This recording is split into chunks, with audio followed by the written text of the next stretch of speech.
Que a graça revelada do Santo Espírito de Deus traga até você, nesta finalização do livro Para Quem Não Desistiu de Viver, a força e a graça do Santo Espírito de Deus, o conhecimento da palavra revelada e a maturidade espiritual.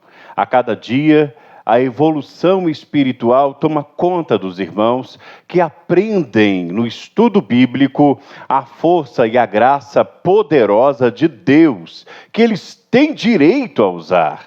Estamos recebendo um renovo, uma mudança de mente a cada dia, quanto mais nos aplicamos a aprender, a conhecer e deixar a revelação do Espírito de Deus tomar conta de nós. E hoje vamos finalizar o capítulo 8, finalizando também o livro Para Quem Não Desistiu de Viver. Semana que vem, vamos dar início à revisão. Como são 8 capítulos, vamos dividir em 2 partes, de 1 a 4, semana que vem. E na outra semana finalizamos a revisão. E aí, você tem a oportunidade de levar novos irmãos para aprender, porque eles vão pegar desde o início o ensino do livro e aprender acerca dos mistérios espirituais nele contidos. Então é muito importante que você, agora, ao aprender, ao pegar este livro, venha receber dele o que Deus deu ao nosso apóstolo, uma visão única de que você tem autoridade e poder, que as suas escolhas fazem a diferença. E eu quero que você, ao absorver este livro, possa também compartilhar para quem precisa esta grande revelação. Estamos só no início, estamos só começando, e esse aprendizado é forte demais. E como eu digo nas redes sociais, o conhecimento faz toda a diferença. Antes de começarmos, vamos agradecer e pedir a revelação do Espírito de Deus. Nosso Deus e Pai Todo-Poderoso, em nome de Jesus, eu agradeço pelo momento que passamos juntos, ao aprendermos acerca destas grandes forças espirituais, à disposição de todo aquele que crê e acredita no poder maior. Meu Deus, estamos acumulando um conhecimento poderoso que está sendo praticado por aqueles que exercem uma fé viva e poderosa, principalmente neste mês de maio, mês onde vamos resgatar a família e salvar aqueles a quem nós amamos, salvar o futuro, porque família é instituição divina do Senhor, que o Senhor nos deu, e quando valorizamos o sagrado e cremos em seu poder, a tua glória se manifesta mais e mais. Eu te agradeço pela revelação que o Senhor deu ao nosso apóstolo Adelino de Carvalho, e pelo que ele recebeu do Senhor e que hoje nos passa. Que a graça do teu Espírito nos abençoe e nos fortaleça. Em nome de Jesus. Amém. Que Deus seja louvado. Vamos lá? Capítulo 8, parte final. Estudo bíblico. Para quem não desistiu de viver. A visão de águia, nós falamos semana passada, mas convém agora repetirmos. O mundo espiritual é regido pelas suas decisões. Só você tem o poder de decidir aquilo que quer e aquilo que não quer para a sua vida. Entenda bem, desde a semana passada eu venho falando sobre o poder das suas escolhas. Você pode escolher seguir um caminho na vida ou pode seguir outro. A questão toda é a consequência das escolhas que você vai fazer. Por exemplo, você pode escolher não ser fiel a Deus e acreditar que Deus, ele vai te abençoar mesmo assim. Você não devolve o dízimo sagrado, não oferta, não contribui para a obra de Deus na terra, não aprende que é dando que se recebe, ou aliás, aprendeu, mas não exerce. Você pode escolher isso, mas também pode escolher testemunhar a prosperidade, testemunhar os sinais que acontecem na vida daqueles que são fiéis. A questão toda são os resultados, as consequências. Você pode escolher dormir até mais tarde e perder grande parte do seu dia e as oportunidades de trabalhar e lutar pelo que é seu. Estava vendo recentemente um vídeo que fala do povo de Israel, que é marcado por uma ação: atrevimento. Quando alguém diz que uma coisa não é possível ser feita, aparece um lá que diz assim: isso pode e vai ser feito. Eu não aceito isso que não pode, não consigo, não tenho. Entenda que este é um princípio que você precisa ter. Agora, você pode escolher também se acovardar. E quanto aos covardes, a destruição deles é certa. Aí você pode dizer: mas eu não escolho o mal na minha vida. As escolhas são muito subjetivas e muito ocultas, às vezes, os seus resultados. Por exemplo, uma pessoa pode escolher trabalhar, enquanto os outros vêm e falam assim: coitado, está trabalhando tanto, não para descansar. Só que eles não veem lá na frente o resultado que esta pessoa vai ter do seu trabalho. Enquanto o outro aproveita a vida, como ele mesmo diz, fazendo o que quer, não se preocupando com nada. E assim, pode parecer que está tudo bem. Às vezes tem até um certo dinheiro ganhado por uma herança, ou uma oportunidade que teve, e teve aquela quantia, e aí começa a usufruir daquilo sem pensar que o amanhã ele virá. E o amanhã traz grandes desafios. Aliás, cada dia surge um novo desafio. A vida é assim. Só que quem escolhe não enfrentar, acaba sendo dominado pelos desafios da vida. Então, preste muita atenção nessa visão de águia e aplique em sua vida. Fazendo uma revisão do que nós aprendemos na semana passada, observe esses pontos. Primeiro, somente a Deus pertence toda a honra e toda a glória, e todo o domínio. É o princípio para você conquistar uma vida vitoriosa. É por isso que nós devolvemos o dízimo. Não devolvo o dízimo porque, está na lei de Moisés. Não devolvo o dízimo porque é obrigado. Eu não faço para o meu Deus por obrigação. Eu faço porque é um princípio na minha vida de considerar meu Deus como o Senhor de tudo. E a primeira parte eu devolvo a Ele para que Ele me abençoe. Antes da lei, assim fez Abraão. Assim fizeram Isaque e Jacó. Porque não havia lei, mas havia a certeza de que Deus os abençoaria. E os fatos, eles não podem ser negados. Foram grandes patriarcas que deixaram para nós um legado de fé. E que se eu aprendi uma coisa na vida, é seguir o exemplo de quem venceu. Se alguém venceu, teve um motivo. Pesquise e procure esse motivo. Eu aprendi, através da revelação e do estudo. Abraão foi fiel a Deus, Deus o abençoou. Isaque foi fiel a Deus, Deus o abençoou. Jacó se tornou Israel, porque foi fiel a Deus. Não estou dizendo perfeição humana, mas fidelidade a Deus. Como eu disse na aula passada, você pode até não ser perfeito, mas a sua fé precisa ser perfeita. Segundo, se você tem o reino, você tem o poder. E este poder não é conquistado apenas pela oração, mas sobretudo pela postura de um príncipe, filho do rei. É como se fosse o seguinte: você pode até orar e falar assim: Senhor, me prospera, mas age como um mendigo. Age como uma pessoa que não tem nenhum tipo de recursos. Primeiro, no falar. A maioria das pessoas que eu conheço tem prazer de falar que são pobres e que não têm nada, e que não conseguem nada, e que não conseguem nada.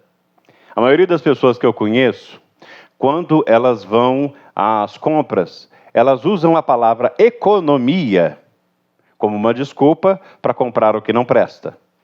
comprando coisas bem baratas porque diz assim, eu não tenho dinheiro para comprar o melhor. E aí o que acontece? Qual é o resultado? Você compra um produto que não tem qualidade, esse produto não dura.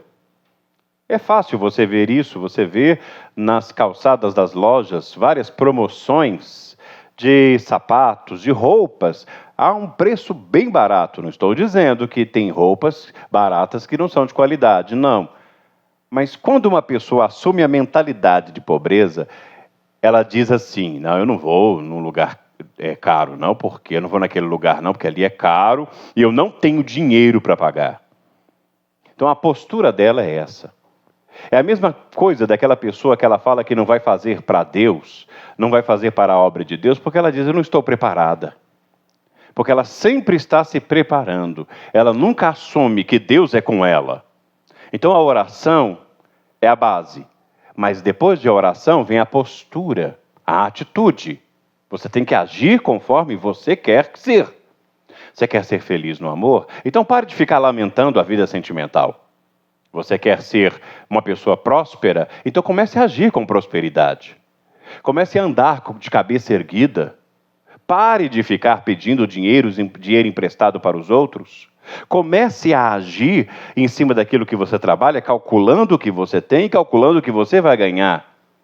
Foi assim que muitas pessoas deixaram de ser empregados e se tornaram patrões de si mesmos, abrindo empresas e evoluindo, porque acreditaram que podiam crescer. Investiram, arriscaram. Você pode comprar a sua casa própria. Você pode comprar seu carro. Talvez você não consiga enxergar agora, mas é aí que está a graça da coisa.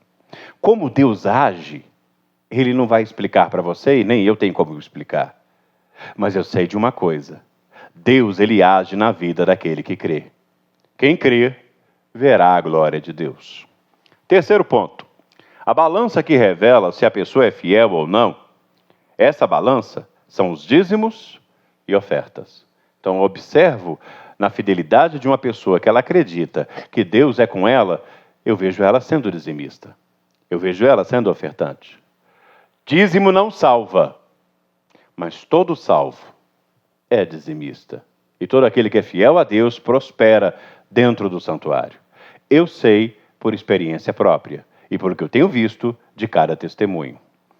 Veja a grandeza do reino dos céus, que conspira a seu favor, e sonhe grande, porque Deus gosta dos sonhadores. Sonhar não é apenas dormir e ter lindos sonhos com paisagens e coisas boas. Sonhar é determinar aquilo que você quer, mesmo que talvez aos olhos dos outros seja algo tão grande que você jamais vai conquistar. Mas isso é fé. Quem sonha grande revela a grandeza de um Deus todo-poderoso. Quem não sonha grande, quem acha assim, eu jamais vou dar conta disso, acaba insultando a Deus. Acaba insultando a Deus, dizendo que Ele não é um Deus poderoso que pode ajudá-la. Isso é fé, é conhecimento. Entrando agora no livro, vamos voltar ao capítulo 8, que nós paramos na semana passada, e vamos à página 73. Diz a palavra de Deus em Evangelho de Lucas, capítulo 15, versículo 31.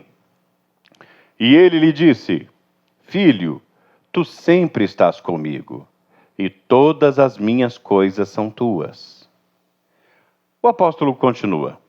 Fui convidado para fazer uma série de palestras para jovens inteligentes que buscavam o crescimento na visão espiritual da vida.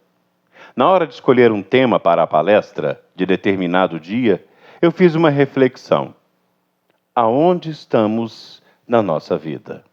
Página 74. Para melhorar o meu raciocínio, perguntei-me, aonde eu não estou neste momento na estrada da minha vida? Eu não estou no passado, porque o passado já ficou para trás. E a Bíblia Sagrada manda nos desligarmos completamente do passado. Isso significa que eu tenho que não somente me desligar das coisas, mas também das pessoas que pertenciam ao meu passado.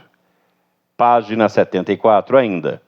Não gosto de me encontrar com pessoas que tentam voltar a minha vida para trás e me fazer trazer para o presente o que já não faz parte do meu caminho.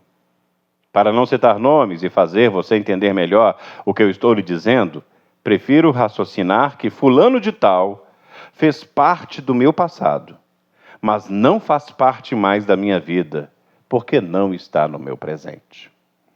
Grande parte das pessoas, infelizmente, são travadas emocionalmente e espiritualmente pelos traumas do passado.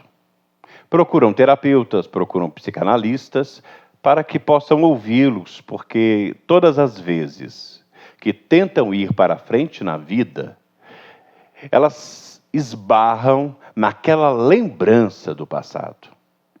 Aí vem aquele assunto que eu já falei nas aulas. A mentira que o mundo contou para você de que ninguém manda no coração. O coração é terra de ninguém. E quando o coração decide, você não pode fazer nada. Isso é mentira. Você tem mais poder de raciocínio e razão e fé do que você imagina. O seu coração não te domina. Assim também como as lembranças do passado. Se você parar de ficar pensando naquilo que viveu e começar a trocar esses pensamentos pelo que virá, é um exercício simples. Eu não vou pedir para você para lembrar de uma coisa ruim, não. Mas eu vou pedir para você pensar numa cor bem, uma situação bem assim, um quarto escuro. Um quarto escuro cheio de poeira. Até que tem um pouquinho de luz que dá para perceber o que tem nesse quarto. Mas é uma luz bem encardida. Esse quarto está sujo, está cheio de ratos, cheio de baratas. Conseguiu visualizar?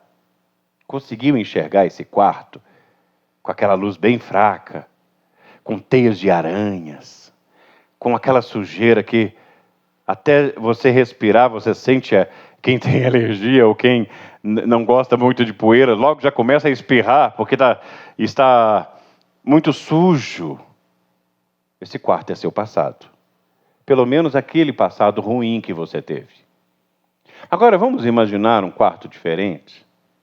Sabe aquele quarto onde tem ali uma poltrona branca?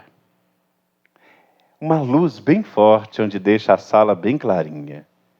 Ao lado da poltrona branca, uma mesa dourada e um castiçal sagrado que chega a brilhar e tochas saindo de cada uma de suas hastes, iluminando numa candeia de luz.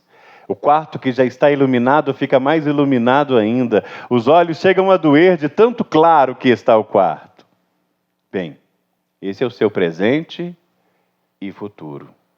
Observe que eu não estou mais lembrando daquilo que ficou para trás. Eu não estou lembrando daquele quarto velho, eu estou lembrando agora, estou lembrando e rememorando do meu futuro. Olha que coisa estranha. Lembrar do meu futuro. É uma troca. Porque a vida da gente é assim, é como um hábito. Se você tem um hábito de acordar tarde, você começa a trocar pelo hábito de acordar cedo. Você tem um hábito de comer muito, você começa um novo estilo de vida comendo apenas o necessário, comendo coisas saborosas, o que gosta. Por exemplo, quando dentro do tratamento médico que eu vim fazendo, eu tinha graves problemas de pressão arterial. Minha pressão ela ficava muito alta constantemente. Eu fui trocando o meu estilo de alimentação. E eu consegui vencer a hipertensão através da fé e do poder de Deus e da alimentação. Eu tomava remédios para a pressão, muitos remédios. Hoje eu não tomo nenhum remédio para pressão alta. Minha pressão está estável, boa, maravilhosa, porque eu troquei o hábito que eu tinha de comer coisas gordurosas e que me faziam mal e que aumentavam meus triglicérides, que aumentavam o meu colesterol ruim, e passei a trocar por coisas que aumentam o meu colesterol bom, que aumentam a minha imunidade, que me dão consciência daquilo que eu estou comendo, são coisas que eu gosto. Eu como de tudo. Não tem uma coisa que você fala assim, o que o senhor está comendo? Eu como de tudo, porque eu aprendi a comer, a saber comer. É claro, tem coisas que fazem mal, eu não vou comer isso. Mas graças a Deus, eu troquei os maus hábitos, como você vai trocar as lembranças ruins pelas boas lembranças. E isso começa se afastando de algumas coisas. Se alguém gosta de te lembrar do passado, procure parar de conversar com essa pessoa ou se afastar dela. Se for alguém da sua família, toda vez que ela chegar, entre com outro assunto antes que ela venha com aquele pensamento ruim. Procure se afastar daqueles que sempre lembravam de como você era, do que você viveu. Afaste-se desses fulanos de tal que só sabem reclamar e comece a se aproximar de pessoas boas, de pessoas que vão te trazer força. Sabe que é por isso que Deus instituiu a igreja? Porque a igreja é uma comunidade de pessoas que são pessoas pecadoras, falhas, mas uma a outra dão força espiritual, como se cada um passasse uma chama para o outro, dando força. Não é por acaso que Jesus mandava de 2 em 2 discípulos para fazerem a obra, para que um fortalecesse o outro. Você sozinho não é igreja. Você sozinho é uma partícula. E fora do corpo, fora da força, a tendência é você se enfraquecer. Página 75 do livro. Eu vivo isso com tanta intensidade que eu busco evitar encontrar com pessoas que estiveram presentes no meu passado e deixaram comigo um rastro de péssimas lembranças. Nem todo mundo que esteve com você no passado pode estar com você no presente, e nem estará com você no futuro. Nesse slide eu começo a citar Raabe. Assim como Raabe, que precisava deixar para trás tudo que acreditava em Jericó para salvar sua família e ter uma nova vida. Vamos analisar a vida de Raabe? Quem foi Raabe? Uma prostituta de Jericó. Em todos os lugares que você ouve falar que há uma prostituta, você vai ouvir ali também que essas mulheres não são mulheres que são de família. São mulheres que elas não fazem parte de uma boa sociedade. Pelo menos é o que dita a maioria das pessoas. E então imagine bem, em Jericó, ela excluída pela sociedade. E como diz nosso apóstolo numa transmissão, os homens pagavam não é apenas para ter o seu corpo, mas para não ter nenhum tipo de compromisso com ela e ela poder se afastar. Isso não é vida. Dizem até que é uma vida fácil. De fácil não tem nada. São incrivelmente sofredoras.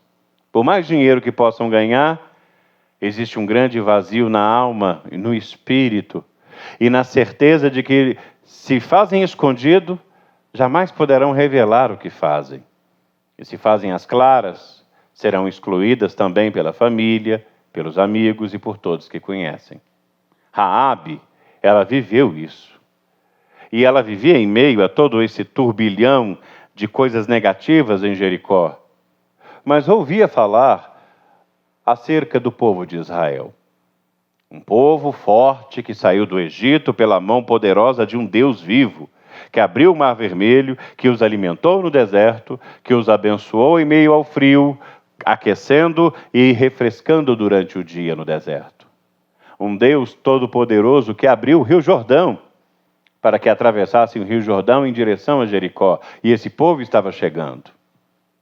Eu acredito que, em meio a tudo isso, ela fazia uma breve oração, mesmo sem conhecer a Deus, dizendo: se esse Deus de Israel existe, que Ele envie à minha casa, que Ele envie para mim alguém que me leve até Ele, que salve a minha vida e que me tire disso que eu estou vivendo. As respostas a essa oração, com certeza, foram atendidas quando os espias de Israel encontraram justamente ela, que os protegeu, que os guardou até o momento que eles tiveram que sair de Jericó e, com a ajuda dela, mesmo sofrendo o risco de ser apanhada como traidora de Jericó, ela creu e num pedido fez que Deus salvasse a família dela de tudo que iria acontecer naquela cidade, porque ela sabia que aquela cidade ia cair. Como ela sabia? Ela tinha fé num Deus invisível, um Deus que ela estava começando a conhecer. E essa fé e o cordão vermelho como um sinal de obediência à prática do que o profeta, porque quem foi até a casa dela não foram apenas espias, eram homens de Deus, profetas, e todo aquele que fala, sua família vai ser salva, mas faça isso, isso é um profeta. O cordão vai ficar aqui. Aquele cordão era um sinal de obediência e consciência e a fé que ela tinha de que ela seria guardada e sua família também. O cordão ficou lá e a casa dela não caiu. A família dela foi guardada e Jericó foi totalmente destruída. Não é por acaso que ela se tornou heroína em Israel, se casou com um guerreiro chamado Salmão e pela fé em Deus, ela foi registrada em Hebreus capítulo 11 como uma das heroínas da fé. Tataravó de Davi, ancestral de nosso Jesus de acordo com a genealogia. Isso é a prova de que Deus pega quem está lá embaixo, mas quer vencer, quer deixar o passado para trás e quer encontrar um novo futuro, trazendo para o presente. Olhe bem, são anotações minhas, veja aí. Foi ela que escondeu os espiões enviados por Josué em sua casa e os protegeu quando o rei de Jericó descobriu sobre a presença deles. Após esconder, Raabe pediu para que eles se lembrassem dela e da família dela, e que os poupasse quando Jericó fosse conquistada pelo povo de Israel. Ela era prostituta, foi mencionada 8 vezes na Bíblia, e em 5 delas como a prostituta Raabe. O rótulo estava ali, que dizia que ela não era uma mulher que tinha algo para receber como as outras. Mas ela mudou essa atitude, ela mudou o seu passado, ela mudou história. Observe aí. Ela veio de uma cultura de culto a outros deuses, mas ao afirmar o acordo com os espias para que poupassem sua família, ela fez uma declaração ao Deus de Israel, de suprema soberania. Está em Josué 2, capítulo 2, versículo 9 e 11. Sei que o Senhor lhes deu esta terra. Vocês nos causaram um medo terrível e todos os habitantes dessa terra estão apavorados por causa de vocês. Pois temos ouvido como o Senhor secou as águas do Mar Vermelho perante vocês quando saíram do Egito. E que vocês fizeram a leste do Jordão com o rei Seom e o rei Og, os 2 reis amorreus que aniquilaram. Quando soubemos disso, o povo desanimou-se completamente, e por causa de vocês, todos perderam a coragem, pois o Senhor, o seu Deus, é Deus em cima nos céus e embaixo na terra. Olha que declaração poderosa de uma pessoa que não era da igreja, não era de Israel, como o centurião romano, que não era de Israel. Pessoas improváveis, mas que acreditavam. Percebe agora que você tem oportunidades que jamais você sonharia em ter e que agora é hora de sonhar e deixar o passado para trás? A postura de fé de Raabe transformou sua vida. Ela e sua família foram poupados na conquista de Jericó. Foi justificada e passou a fazer parte da linhagem de ancestrais de Jesus. Ela é mencionada na galeria de fé de Hebreus, capítulo 11. Salve a minha família. Ela assumiu o papel de resgatadora. Quando você pensa em resgate, você consegue lembrar daqueles homens e mulheres valentes que arriscam a vida para salvar as pessoas em meio às enchentes, em meio a incêndios, que se arriscam para salvar as pessoas em meio a todas as dificuldades e que vão com fé e coragem porque acreditam que são capazes, se prepararam para isso, receberam treinamento para isso. Nosso treinamento é espiritual e aqui, na cabeça. E esse treinamento na nossa cabeça, mudando a nossa mente, nos dá essa capacidade de resgatar. Só resgata quem acredita que pode resgatar. Se você acredita que vai ser o resgatador da sua família, então você vai não só buscar por Deus na casa de Deus, no santuário, para que Deus resgate a sua família, como o cordão de Raabe, que é um sinal de vitória e de bênção em sua vida, vai crer que Deus vai fazer na sua vida o que ninguém mais pode fazer.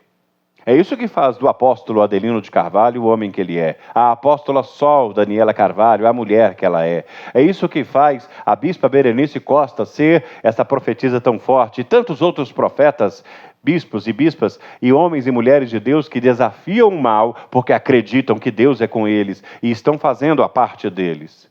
E assim como Deus vai usar você. Eu creio em você. Deus crê em você. Agora, o que é importante fazer é você crer em você mesmo. Troque as lembranças do passado pelos sonhos que você vai realizar. Estabeleça agora uma mudança de vida. E saiba que entre o passado e o futuro existe uma escolha. Ou olhar para trás, ou olhar para frente e encarar uma nova vida. Voltando para o livro, aqui na página 75 do livro, tem pessoas que não foi o diabo que tirou da sua vida, foi o próprio Deus. O grande problema é que existem pessoas que gostam de buscar pessoas do passado, ressuscitar defuntos que não merecem voltar a viver. Porque tais pessoas trazem na cabeça somente a podridão dos sepulcros de um cemitério. Esqueça o seu passado e erga os seus olhos para o futuro. O futuro são os seus sonhos. O passado são fezes, que um dia, antes de se transformarem em fezes no nosso organismo, já foram alimentos saborosos sobre a mesa. A Bíblia diz que Deus alimentava o seu povo no deserto, mandando o maná do céu. O maná era um alimento diário. Eu imagino que cada maná tinha um sabor, segundo o desejo do coração de quem desejava receber. Mas no dia seguinte, aquele maná saboroso fedia.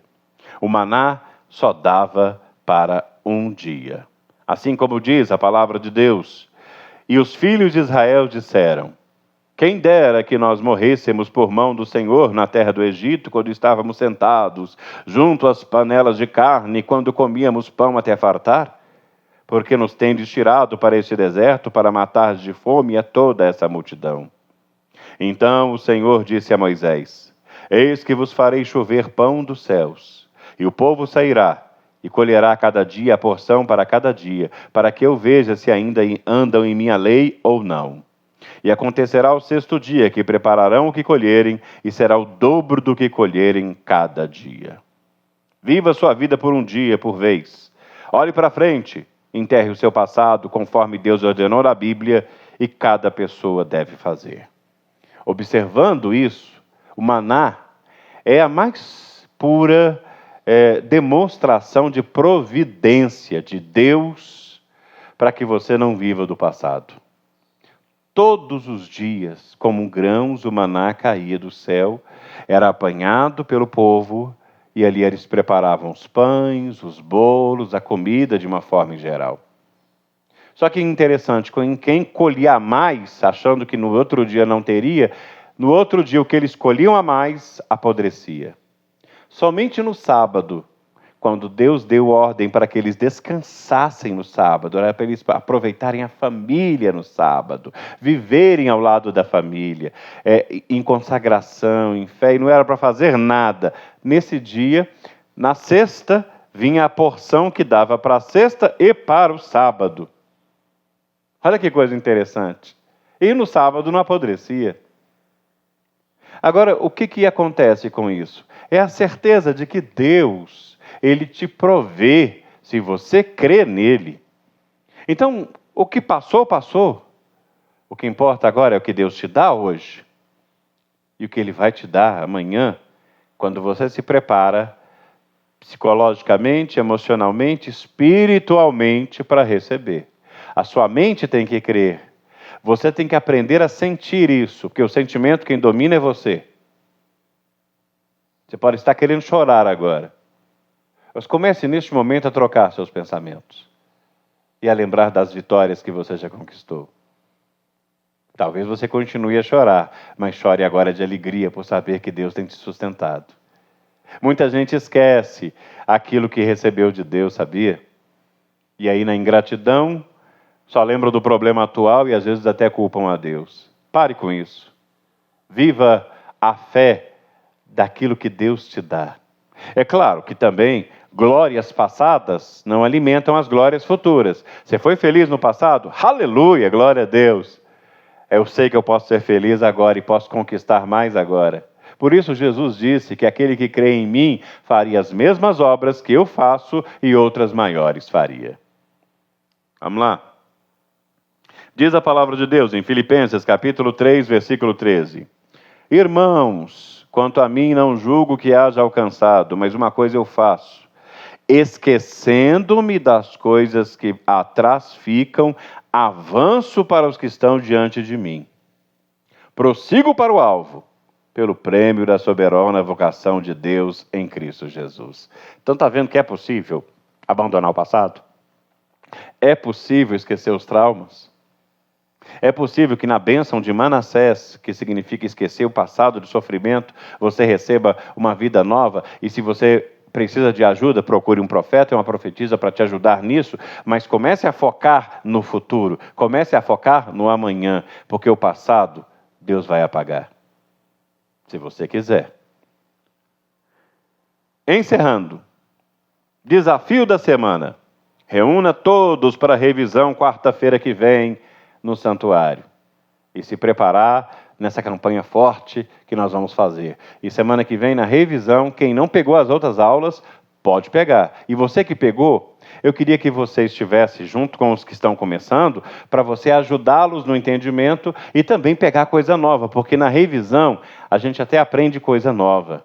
O soberbo não, o soberbo ele diz, já aprendi tudo. Então você que já aprendeu tudo, você que já sabe tudo, não assista a aula, não leia a Bíblia, não faça nada, porque você já sabe tudo. Você já conhece tudo. Então você não precisa de mim, não precisa do apóstolo, não precisa de ninguém, você já sabe. Agora você, que quer se encher mais e mais, transbordar, busque pelo conhecimento e pela revelação. Semana que vem, revisão dos capítulos de 1 a 4 do livro Para Quem Não Desistiu de Viver, do nosso apóstolo Adelino de Carvalho. Que Deus te abençoe, ilumine a sua vida, que esta aula tenha contribuído na sua evolução espiritual e para que você possa ministrar esta aula em seus santuários, em suas células e passar para frente essa grande visão espiritual. Que Deus lhe abençoe. Forte abraço. Paz e luz.